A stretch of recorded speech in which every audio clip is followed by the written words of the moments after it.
Addiction is a major public health problem. Traditionally, use of a psychoactive substance, more commonly known as a drug, had been at the center of the concept of addiction. The drug, or the psychoactive substance, is a chemical that is capable of altering one or more functions of the mind. These include emotions, thinking, perception, memory, among others. The modern understanding into the concept of addiction has informed us that emergence of addiction is not restricted to use of a psychoactive substance or drug. In fact, one can develop addiction in spite of not ever getting exposed to the psychoactive substance or drug. Let us have a quick look at the concept of addiction. This shall help us understand it better. The key aspects of addiction include loss of control, preoccupation, persistence in spite of harmful consequences, craving, tolerance, and withdrawals. Thus, addiction is not just a physical phenomenon. It is a psychological phenomenon as well. In fact, addiction is best described as a biopsychosocial phenomenon where biological, psychological, and social factors play a crucial role in its emergence, progression, and even outcome. One can engage in a behavior that can eventually develop into an addiction. For example, one can start using internet for activities that are potentially pleasurable or comforting. Some of these activities include using social media, playing internet-based games, watching online videos, and pornography. All these activities are desirable and pleasurable to variable extent for most, and hence one likes to engage in these. However, for some the amount of time spent in these activities goes on increasing. Eventually, these behaviors go beyond control, and one is not able to regulate it in terms of starting the behavior and the amount of time spent engaging in the behavior. Also, one might find it hard not to engage in behavior when it is not appropriate. For example, accessing social media when one is expected to study.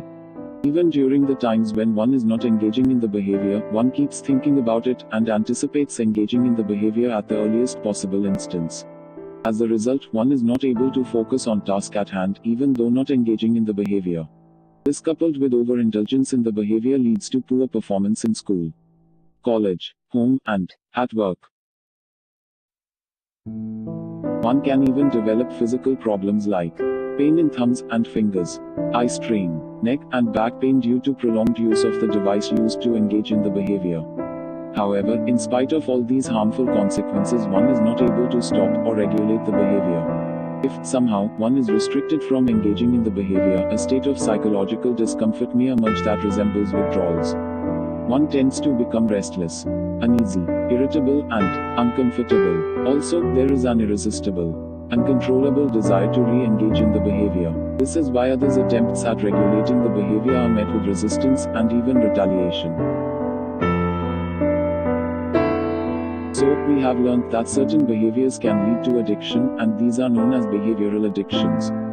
Some of the commonly described behavioral addictions involving use of internet include internet addiction, social media addiction, gaming addiction, online pornography addiction, and online gambling. The terms mobile addiction or screen addiction are also used to describe addictive behaviors that involve excessive and problematic screen viewing for the purpose of gaming, social media access, video viewing, and pornography. The term behavioral addiction represents those at the extreme end of a spectrum for a particular behavior. However, one can experience adverse and undesirable consequences due to internet use in spite of not being at this extreme end. The term problematic internet use is commonly used to describe a pattern of internet use that has resulted in undesirable and adverse consequences. This not only includes those who have internet addiction, but also those who do not qualify for internet addiction but still are experiencing adverse consequences due to engaging in such behaviors. Hence, they are in need of help for their internet use behavior. This concept is important for another reason as well. Addictions, including internet addiction, take time to emerge. If we want to intervene early, or want to prevent emergence of internet addiction, then we need to identify all those who have problematic internet use. This shall help offer appropriate help to these persons, and also prevent emergence of addiction in future among them. Help is available for internet addiction. As a family member, friend, colleague, teacher, or supervisor, you can play a crucial role.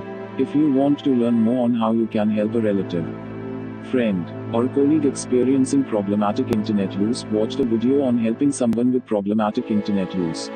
You can also contact us for more information.